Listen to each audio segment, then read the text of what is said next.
Olá, seguidores do O Liberal. Meu nome é Emily Mello e hoje vamos entrevistar a deputada estadual Maria do Carmo, do Partido dos Trabalhadores, que atualmente preside a Comissão de Meio Ambiente, Recursos Hídricos e Desenvolvimento Sustentável na Assembleia Legislativa do Pará. Ela também fez parte de uma comitiva que esteve na COP29 em Baku. Muito obrigada, deputada, por aceitar estar aqui. Obrigado pelo convite, Emily. É um prazer muito grande. Eu sempre digo que informação é poder. Então, quando você dá informação para a população fica empoderada. Então, parabéns por isso e muito obrigado pela oportunidade. Além de deputada estadual, a senhora também assumiu os mandatos em Santarém como prefeita. Sim. Uhum. Então, a partir da sua experiência à frente do município, quais foram as ações que a senhora pontua que influenciam no seu trabalho como parlamentar atualmente? Bom, primeiro eu sou do Ministério Público. Eu sou promotora de justiça concursada do Ministério Público e eu tive uma atuação muito grande fora do Ministério Público. Ainda lá, 30 anos atrás, eu já trabalhava com o gabinete de portas abertas, né? Eu fazia o Ministério Público comunitário. Então, eu tinha uma atuação muito fora das paredes do Ministério Público. E isso me fez ter um contato muito grande com a população e foi isso que me levou para a política, porque logo depois, nessa fase, a primeira vez que eu fui candidata a prefeita foi em 1996, estava no auge, o início da possibilidade da mulher estar na política. Foi quando começou realmente, veio a política de cotas, né, para permitir que 30% das mulheres fossem candidatas obrigatoriamente. Isso começou dentro do Partido dos Trabalhadores, mas depois virou uma política nacional, né, de direito eleitoral, que foi a possibilidade das cotas. Então, isso me levou a ser candidata a prefeita em 1996, pela primeira vez em Santarém. Eu tive uma votação muito expressiva, mas eu não logrei êxito. E logo depois eu fui eleita deputada estadual e logo depois eu fui candidata a governadora em 2002, acho que você ainda não tinha nem nascido. Há 22 anos atrás, né? E justamente isso me deu uma visibilidade muito grande e 2 anos depois eu fui eleita e reeleita prefeita municipal de Santarém. Só que aí aconteceu uma coisa, nesse tempo o Ministério Público permitia que nós, que somos membros do Ministério Público, pudéssemos ter vida político-eleitoral. Só que a Constituição de 88 proibiu tanto a magistratura quanto o Ministério Público de ter essa atuação política, mas remetia a uma lei que não foi aprovada. Então, todos os promotores de justiça que gostavam de política entraram na política e fizeram política por muitos anos. Até que em 2008 veio a proibição de membros do Ministério Público ter vida política partidária. Aí eu era prefeita de Santarém, eu tive que lutar pelo meu mandato no Supremo e depois de uma vitória, o Supremo me colocou de volta na Prefeitura de Santarém, mas determinou que a partir daí eu teria que escolher entre Ministério Público e política. E eu escolhi o Ministério Público, voltando para lá, aonde eu cumpri com meus anos, né, de 30 anos de serviço público no Ministério Público, aí eu voltei, me aposentei, aí voltei para a política e agora sou deputada estadual. Então, o que me faz a diferença de tudo o que eu sempre fiz, é que meu slogan na política sempre foi desenvolvimento com justiça social, porque nós precisamos de justiça social até hoje. Esse meu slogan, ele vem desde 1996 e parece que ele é de hoje, porque ainda precisamos de muita justiça social. Você não pode só ter o viés do desenvolvimento econômico ou de um desenvolvimento de infraestrutura. É necessário que, junto com isso, venham políticas de cultura, assistência social, educação, saúde, que isso constrói pessoas. Então, o meu diferencial na política é esse. Eu sempre achei que é muito importante as políticas de desenvolvimento econômico, porque nós precisamos viver. É muito importante a infraestrutura numa cidade, principalmente a questão do asfalto, das praças, das orlas, das pontes, mas não podemos esquecer jamais de atender às pessoas. As pessoas precisam estar no centro de tudo, porque tudo isso só é importante se a pessoa existir e a pessoa ser feliz, né? Então, a política, para mim, é uma forma de transformar para melhor a vida das pessoas e que elas tenham possibilidade real de serem felizes. E como desenvolver uma política pública que consiga conciliar esse desenvolvimento econômico com a justiça social que você pontuou? Pois é, não é fácil. É preciso que haja, principalmente, você tem que priorizar. Eu, como prefeita, por exemplo, se eu tinha R$ 100, eu dividia igualmente 50% para as políticas sociais e 50% para a infraestrutura. Ou seja, eu sempre procurava diminuir essas desigualdades sociais, né? Porque elas até hoje existem. Então, o que são? É você lutar por um orçamento, é colocar principalmente o povo mais excluído no orçamento da prefeitura, do governo do estado, do governo federal. Aí é necessário que você invista em transferência de renda, que é o Bolsa Família, são políticas que atendem à população, que são tão criticadas, porém elas são necessárias, e agora a gente viu no G20 aqui, o G20 social, que aconteceu no Rio de Janeiro agora, as propostas de diminuição da pobreza que nós já vivenciamos desde o primeiro governo do Lula, agora elas serviram de exemplo e outros países também vão procurar fazer essas mesmas políticas de transferência de renda para que as pessoas que tenham menos oportunidade na vida, você sabe que desigualdade a gente trata de forma desigual. Você não pode dar a mesma oportunidade para quem não precisa dessa oportunidade, né? Então,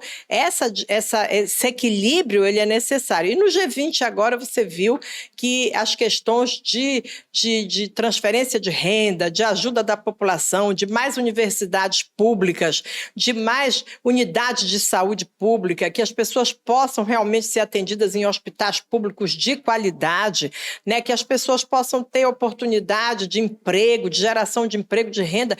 Isso vai servir agora para o mundo inteiro. E eu fico feliz porque, apesar de hoje o debate político estar muito voltado para a questão dos direitos difusos, que são aqueles direitos que atingem a todos, principalmente a questão ambiental, mas nós precisamos continuar fazendo o dever de casa com relação às pessoas. E eu digo que um bom governo não é aquele que só se preocupa com as grandes obras de infraestrutura, mas também se preocupam com programas, por exemplo, como Minha Casa Minha Vida, aqui no estado do Pará, o Sua Casa, né, que é um programa que ajuda as pessoas a construir sua casa. Por exemplo, agora o governo federal também tem o Pé de Meia. Isso é uma ajuda para que mantenha os nossos meninos no ensino médio, porque a educação no Brasil ela é uma pirâmide. Então, a base é ampla. Todo mundo tem democraticamente direito a colocar seus filhos em escolas públicas, mas já vai diminuindo as oportunidades no ensino médio. No ensino médio tem uma evasão muito grande. Os meninos precisam trabalhar, as famílias começam a pressionar e poucos desses meninos que estão no ensino médio vão para as universidades, né? Ou seja, a gente precisa ajudar aqui, o meio da pirâmide. E para isso vem um programa do governo federal, né, que é o Pé de Meia, que ajuda os meninos a se manter. Eles recebem R$ 200, né, por mês e no final do ano recebem uma poupança e ao final dos 3 anos do ensino médio, eles terão um capital para que eles possam usar esse dinheiro para cursinhos, para tudo que precisa para eles entrarem na universidade, que esse que é o objetivo, eles entrarem na universidade e fazerem o nosso curso superior. Então, esses programas, países como o Brasil precisam fazer, estados como o Pará precisam fazer. Nós sabemos o quanto é importante você investir em cultura, você investir em esporte, lazer, que são coisas que vão construir pessoas. Você pode pegar a juventude pelo esporte, você pode ganhar as crianças por essas oportunidades, fazer creches enormes e bonitas onde as crianças possam ser, as mães tenham a tranquilidade das crianças estarem na creche e as crianças que estão na creche aprenderem alguma coisa, né? Elas terem uma alimentação saudável, programas como de transferência de renda para o PA, por exemplo, que é um programa de aquisição de alimentos que o governo federal repassa para as prefeituras, onde eles podem comprar produtos da agricultura familiar é distribuir gratuitamente pelas associações de moradores. Isso é fundamental para muitas famílias comerem. Outra coisa, o nosso Programa Nacional de Educação, né, de alimentação escolar, porque para o presidente Lula não é alimentação, não é merenda escolar, é alimentação escolar. Isso também ele faz um repasse de recursos para as prefeituras e para o governo do estado, para que eles possam adquirir alimentos de qualidade para os nossos meninos e meninas. Você sabe, claro, com certeza, que às vezes uma criança, a única refeição digna que essa criança tem é da escola.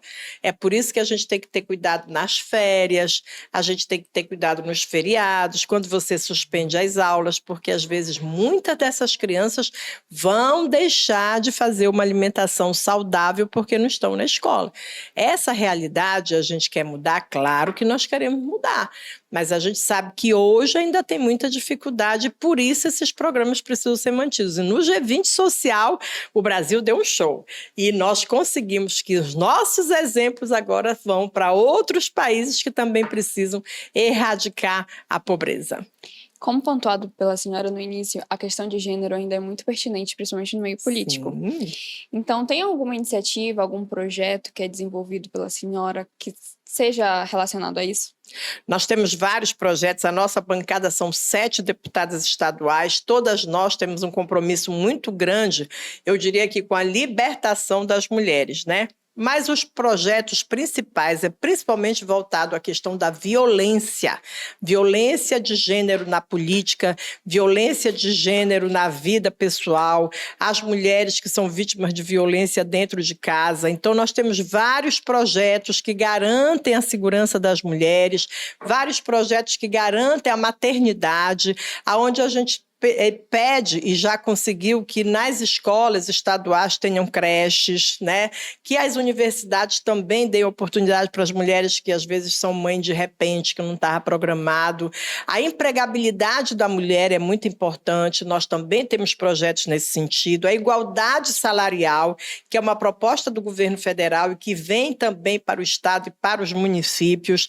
Então, é fundamental a saúde da mulher, onde nós precisamos garantir que as mulheres tenham políticas específicas e que seja lei que a mulher faça pelo menos uma mamografia por ano, né, para que possa ver o exame de Papa Nicolau, que é tão importante para as mulheres. Então, nós cuidamos das mulheres, principalmente relacionada à questão da saúde, à questão da empregabilidade, à questão da garantia das creches, para que elas possam trabalhar e deixar seus filhos em lugares seguros, né? E nós, para garantir a universidade para as mulheres, também para garantir que elas tenham o mesmo salário que os homens fazendo a mesma coisa. Então, na Assembleia Legislativa, a gente luta por isso o tempo todo, e o nosso presidente e os nossos pares aprovam as nossas leis, né? Porque tem que ser aprovado. E o governador sanciona. Mas uma lei que me chama muita atenção é uma lei contra o machismo, que nós precisamos que os nossos meninos do ensino médio percebam que não é comum menino bater em mulher e que as meninas precisam se valorizar. Então, nós propusemos e foi aprovado que no ensino médio os nossos jovens possam ter acesso a um ensinamento, né? A uma didática, não necessariamente uma matéria, mas que eles tenham uma prática escolar no sentido de que os meninos lavar, passar, cozinhar e costurar não vai fazer deles menos homens e que o exemplo que eles veem dentro de casa, que muitas vezes é o pai machucando a sua mãe, isso não é normal, não é natural e é inaceitável. Então, nós precisamos que as prefeituras façam isso com as escolas de ensino fundamental, que meninos e meninas aprendam desde a mais tenra idade que as meninas não podem ser vítimas de violência e que os meninos não têm o dom de poder se sobrepor às mulheres no sentido de machucá-las, no sentido de disputar com elas espaços na sociedade com violência. Infelizmente, todo esse aparato não tem diminuído o feminicídio no Brasil. Esta semana, agora, nós que foi um Dia Internacional do Combate ao Feminicídio, os números são estarrecedores. Apesar de todos esses cuidados, os homens continuam machistas e as mulheres continuam sendo mortas e muitas vezes submissas. Isso, infelizmente, é pregado dentro das igrejas, isso é pregado dentro de concepções políticas que eu me coloco contrária, de que a mulher é submissa, o homem é o chefe da casa, o homem que determina para onde vai o dinheiro da família, a mulher tem que cuidar primeiro dos filhos para depois cuidar fora de casa. Isso, infelizmente, está aumentando no Brasil. E é uma concepção retrógrada que muitas vezes vem através de partidos de direita, de extrema direita, e que nós não podemos aceitar. Nós, que não somos de extrema direita nem de extrema esquerda, mas que nós temos que dialogar com a sociedade, que não pode, a igreja não pode pregar a submissão da mulher de qualquer jeito, né? Não pode ser, a política não pode pregar que as mulheres, para darem certo nos seus casamentos, elas precisam ser submissas, estar dentro de casa, não ter oportunidade de trabalho, né? Primeiro cuidar dos filhos, quando os filhos são independentes, que as mulheres vão para a rua. Porque, veja bem, o que prende uma mulher a um modelo que não dá certo? É a submissão econômica. Então, nós, mulheres como eu, mulheres como você, com certeza, nós brigamos pela independência financeira das mulheres. Nós brigamos para que as mulheres tenham possibilidades, e hoje nós somos um número muito maior nas universidades, mas a sociedade brasileira não pode caminhar para uma sociedade excludente, porque quem vai sofrer é a mulher, né? Então, quem mais sofre nos regimes mais autoritários, em falta de democracia, é a mulher. Então, nós precisamos levantar nossas bandeiras, ir para a rua e não se submeter às questões políticas, infelizmente, né, que pregam que mulheres precisam estar dentro de casa, que mulheres não têm condições de criar seus filhos, que o modelo de família é só pai, mãe e filho, e a gente sabe que tem muita mulher que é mãe solteira e que o Estado precisa acolher, precisa dar a elas as mesmas oportunidades se ela tivesse alguém, um marido do lado, né? Então, existem vários tipos de famílias, vários tipos de sociedades conjugais e todas elas precisam ser respeitadas pelo Estado. A senhora esteve em Baku, na COP29, apresentando um trabalho sobre a situação climática de Santarém. Sim. Quais foram os principais pontos destacados na sua apresentação?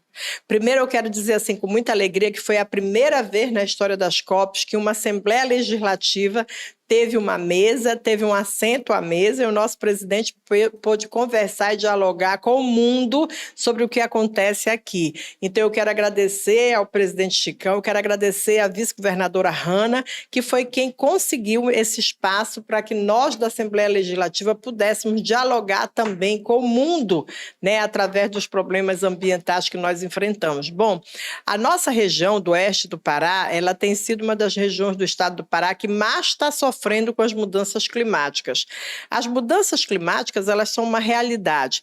Quem negá-las agora, ou tá doente, né? Quem não puder raciocinar a ponto de entender que as mudanças climáticas chegaram e que elas são fruto de um projeto de desenvolvimento econômico baseado em formas não convencionais de geração de renda, de emprego, de riqueza, né? Isso nos levou a nós estarmos vivendo essa questão que é de emergência climática. Nós já passamos vários setores, vários viés, e agora a gente chega na emergência climática. As mudanças climáticas já vieram e agora nós estamos nas emergências climáticas. E isso nos afeta a nossa região, porque nós estamos às margens dos maiores rios do mundo. E a falta de chuva, a quentura, afeta diretamente os nossos rios. Então, nós apresentamos lá na COP um documentário que mostra que todas essas mudanças, né, o lançamento de gás carbônico, né, que na atmosfera, que nos prejudica tanto, tudo isso nos afeta diretamente no nosso dia a dia. Os rios na região oeste do Pará estão secando, existe uma mortandade de peixes enorme, Tá? Existe agora até o leito dos rios está sendo prejudicado, as nascentes dos rios elas foram queimadas e hoje elas viraram cinza, o que significa que logo o rio vai secar, esse rio, esse igarapé vai secar. Então é dramático o que nós estamos vivendo, as pessoas precisam ter consciência disso, o que afeta hoje Santarém, que é uma cidade belíssima, que hoje está sob uma fumaça imensa que você não consegue enxergar 2 palmos diante do nariz, isso vai afetar em breve todo o estado do Pará. Já está né? em um ponto de reversão? Assim, que não tem mais como reverter essa situação em Santarém, por Não, exemplo? o que precisa de chuva, tá? O que precisa de chuva. O que nós precisamos fazer a longo prazo? Porque hoje as pessoas já comentam que esse é o novo normal. Porque com as mudanças climáticas, o verão que ia até setembro, agora está indo até dezembro. Então, são mais 2 meses de estiagem. São mais 2 meses de terra seca e sem chuva. Tá? Porque para nós, você sabe que o inverno é chuva e o verão é menos chuva. Né? Então, está mudando isso. Hoje em dia, não é mais desse jeito. Então, esses 2 meses para aquém do que a gente estava acostumado a ter, isso prejudica muito. Aí isso gera as queimadas, gera a fumaça, vem os incêndios, né? Os incêndios florestais, eu acho que a grande maioria é meio natural, tá? Por exemplo, aqui no estado do Pará, os açaís, os pés de açaí estão tocando fogo. Quem vai tocar fogo no pé de açaí se isso é renda? Não é. Isso é realmente da questão da natureza, por conta da natureza estar ferida, né? Então, tá tão seco que qualquer faísca, qualquer bagana de cigarro toca fogo no açaizal, toca fogo no dendê, toca fogo no coco, que esses são grandes produções, mas ao mesmo tempo essa secura também, essa extrema seca que nós estamos vivenciando, acaba com a agricultura familiar, mata os peixes do nosso rio, tá? É reversível isso? É.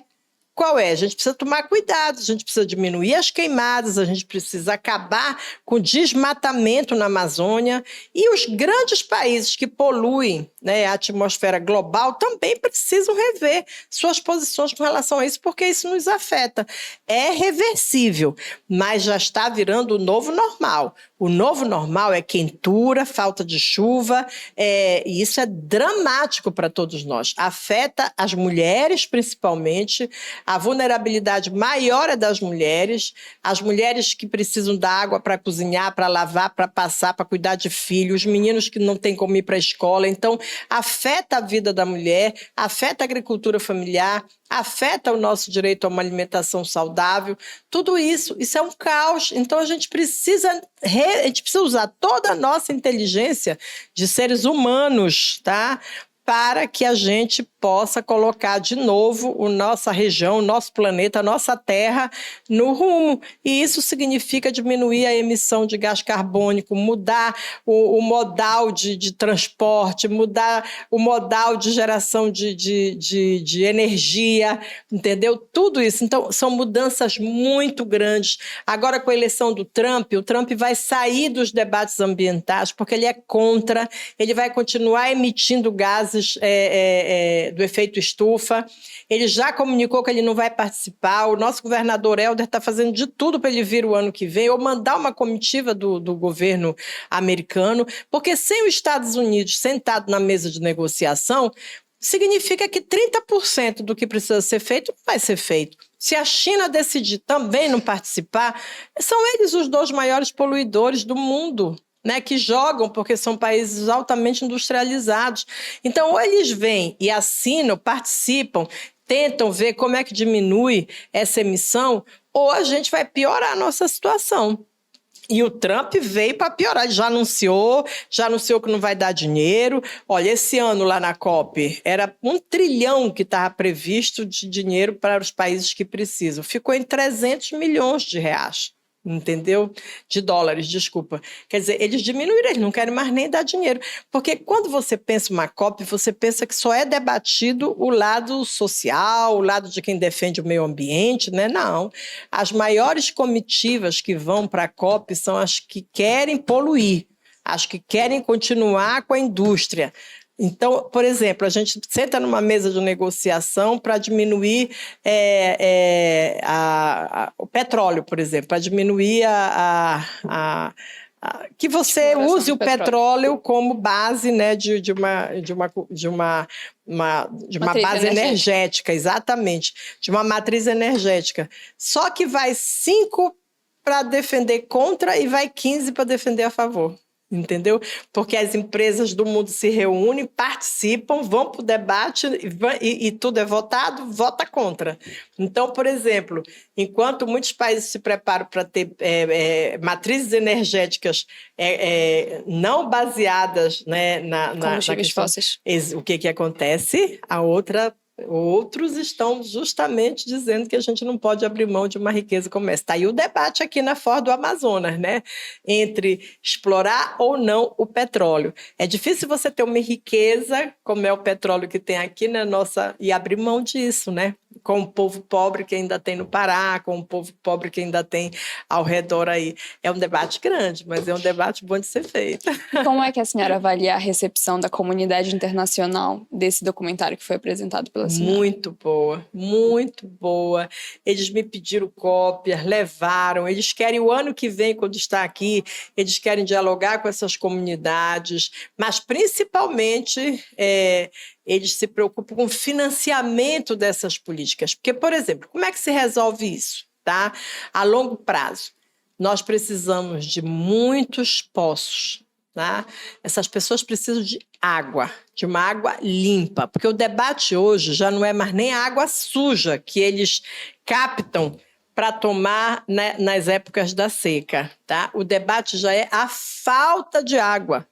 Então, nós precisamos debater por que o governo federal só tem um programa de cisternas no Nordeste. Por que ele não pode vir esse programa de cisterna para cá também, para a nossa região? Porque agora, o novo normal, a seca aqui é tão grande quanto no Nordeste, em determinadas épocas do ano. Então, nós precisamos das políticas do governo federal e do governo dos estados que estão lá no Nordeste para cá. Então, eles precisam de trator, porque, vê bem, eles fazem o tal do acero, né? Que você sabe que eles cavam para poder fazer a queimada para vir um novo ciclo de plantio. Se eles tivessem trator, eles não precisavam fazer isso, porque eles preparavam a terra sem precisar queimar. Então, nós vamos ter políticas onde o trator vai ser objeto de consumo de todas as comunidades, ou pelo menos das comunidades polo. Nós vamos precisar de muito dinheiro para fazer a captação da água, porque hoje tem várias propostas de filtro, de tudo, mas elas são muito pontuais. O que precisa mesmo é de um bom microsistema de abastecimento de água e que isso chegue na casa das pessoas. Isso, no mínimo, custa 400, 500 mil reais As comunidades não têm dinheiro. Como é que vai ser financiado isso? Aí precisa desse financiamento e pode ser internacional. Então, eles precisam se empolgar, mas eles precisam ir atrás de recursos para dizer, olha, o governo do estado do Pará, nós vamos lhe dar R$1 bilhão para fazer os microsistemas de abastecimento de água. Nós vamos lhe dar tantos milhões para você comprar trator. Entendeu? E como é que a senhora avalia a atuação do Estado no combate às queimadas da região? Eu acho que o Estado precisa, eu diria que, participar mais efetivamente na questão como é que eu diria, de aparelhamento das suas instituições de defesa. Vamos lá. A segurança pública precisa de mais apoio para que possa chegar lá no criminoso que tá queimando. Tá? A SEMAS precisa de estrutura de fiscalização, de comando e controle para esses que também estão promovendo incêndios florestais e queimadas. Tá? O Corpo de Bombeiros precisa ter uma companhia de combate, dentro do Corpo de Bombeiros, uma companhia de combate não às incêndios, mas às queimadas, entendeu? Porque incêndio eles têm. Eles precisam de para combater as queimadas, tá? Então, os incêndios florestais e as queimadas. Para isso, precisa de alguns profissionais que tenham capacidade. O governo do estado pode dialogar com o governo federal, porque onde entra o governo federal? IBAMA, O IBAMA precisa se atentar a mais para a nossa região e precisa nos dar condições de atender.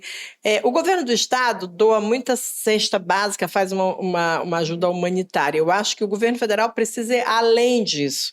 Não basta, a gente tem que ter um seguro na agricultura familiar, segurar a nossa produção para quando acontecer ou uma seca extrema ou uma cheia extrema, porque a gente vivencia isso, e eles perderem a sua produção, ter como pagar dívidas deles e ter onde comprar esses produtos que vão faltar na nossa mesa. Então, são várias propostas. O governo do estado está se esforçando muito, por conta principalmente da COP, que o governador quer fazer uma entrega de resultados positivos. A Assembleia Legislativa está legislando toda semana, quase todo mês, nós aprovamos leis que trabalham todas as condições para o Estado apresentar o ano que vem bons resultados na COP, principalmente com questão da agricultura familiar, com a questão da pecuária, a questão da proteção, né, que nós precisamos. Eu tenho uma lista, qualquer hora eu mando para você. Mas, além disso, eu acho que o governo do Estado precisa avançar na questão de dar condições de combate e fiscalização para essas instituições que estão na frente. Mas o governo federal também precisa fazer. Aí o IBAMA precisa, o Exército precisa, o ICMBio precisa se posicionar com ações efetivas. Não adianta mais fazer diagnóstico, a gente já sabe de onde vem a fumaça, de onde vem a queimado, que o povo, nós precisamos de ações efetivas. E aí eu acho que entra o governo federal também, tem a sua responsabilidade nessas ações. Por exemplo, o Exército. O Exército, todo ano, o Exército habilita vários jovens para o cumprimento do dever militar. Essa juventude fica um ano, né, lá aprendendo questões internas, quando eles poderiam ser preparados tecnicamente para ser brigadista, né? Então, eles estão lá um ano no Exército, eles não poderiam ser capacitados e qualificados para ser brigadista, né? E atuarem perante... Eu acho que seria ótimo até para eles, para pensar numa possibilidade de profissão depois que saírem do Exército, né? Então, assim, eu acho que tem formas, a gente precisa só de diálogo. Hoje, o governo do Pará mandou para o Baixo Amazonas toda a coordenação das SEMAS e toda a coordenação do Corpo de Bombeiros. Estão sentados com a prefeitura, com as prefeituras da região, para ver quais são as ações efetivas que precisam ser feitas. Amanhã eu tenho uma audiência com o secretário Raul, para que nós possamos ver também o que efetivamente, qual é o plano de ação que eles têm para combate a pequeno e a médio prazo. A gente sabe que a longo prazo, tudo que nós não queremos é que o ano que vem na nossa COP todo mundo esteja de máscara, porque para evitar que respire um ar impuro. E falando sobre a COP30, como é que estão os preparativos no Legislativo e a expectativa para esse evento internacional aqui na nossa região?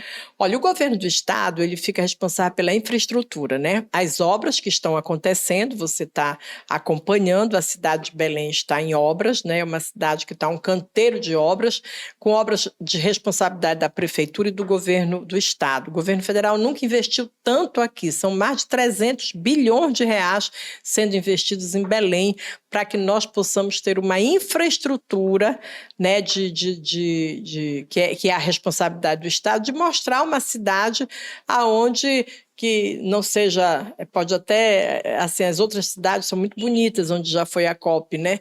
Mas Belém tem seus atrativos naturais, né? Mas que possa o trânsito fluir com facilidade, as pessoas possam chegar rapidamente. Eu acho que a estrutura da COP vai ser muito boa, né? Está trabalhando ali o hangar, o aeroporto está recebendo investimentos e está sendo construído o Parque da Cidade, que lá no Parque da Cidade é que vai acontecer a maior parte dos debates. Então, o Estado é responsabilidade pela infraestrutura, pela logística. A ONU, porque a COP é um território da ONU, fica responsável pelos debates, pelas políticas que vão ser discutidas, pelas mesas, né, e a participação de todos e de todas, né? E isso sempre com muito cuidado, eles têm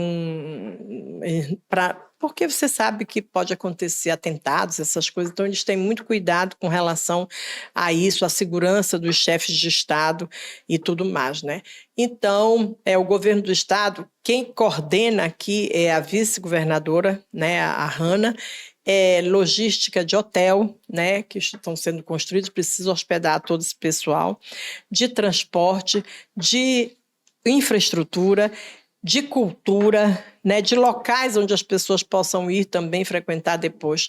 Então, está indo muito bem com o apoio do governo federal e eu fico muito feliz por isso, mas a gente não pode esquecer que é um território da ONU e a ONU que toma conta da segurança e vai tomar conta dos debates que vão acontecer lá. A Assembleia Legislativa, por sua vez, nós já estamos contactando e chamando. Bom, primeiro a gente aprova todas as leis que o governo do estado precisa para apresentar resultados o ano que vem. E segundo, nós já estamos em contato com todas as comissões de meio ambiente de todas as assembleias legislativas de todo o Brasil, para que eles possam contribuir no debate também e dizer o que eles pensam a respeito do que precisa ser apresentado na COP. Além disso, nós estamos contactando com os secretários municipais de meio ambiente para que eles também sejam ouvidos e a gente possa produzir documentos que vão ser aprovados na COP. Muito obrigada, deputada, pela sua participação. Desejo um bom trabalho ao longo desse 1 ano aí de preparativos para a COP e até o final do seu mandato. Obrigada. Eu acho que vai ser bom, só para lembrar que historicamente também vai ser o retorno da COP para um país democrático, que nos últimos anos foram países autoritários, mas que mandam no mundo do ponto de vista econômico, né, da economia, por causa das matrizes de produção energética e de desenvolvimento econômico que eles têm. Então, volta a ser um país democrático, como o nosso Brasil, e o nosso sonho era que pudesse ter a COP social, como teve o G20 social, mas a gente sabe que isso não depende do presidente Lula, nem do governo federal, nem do governo do estado, depende da ONU, e eu não sei se a ONU está a fim de discutir uma COP social. Se tivesse, seria fantástico. Muito obrigada a você que acompanhou até aqui. Todo o material você pode conferir na versão online do Liberal e no jornal impresso do Liberal.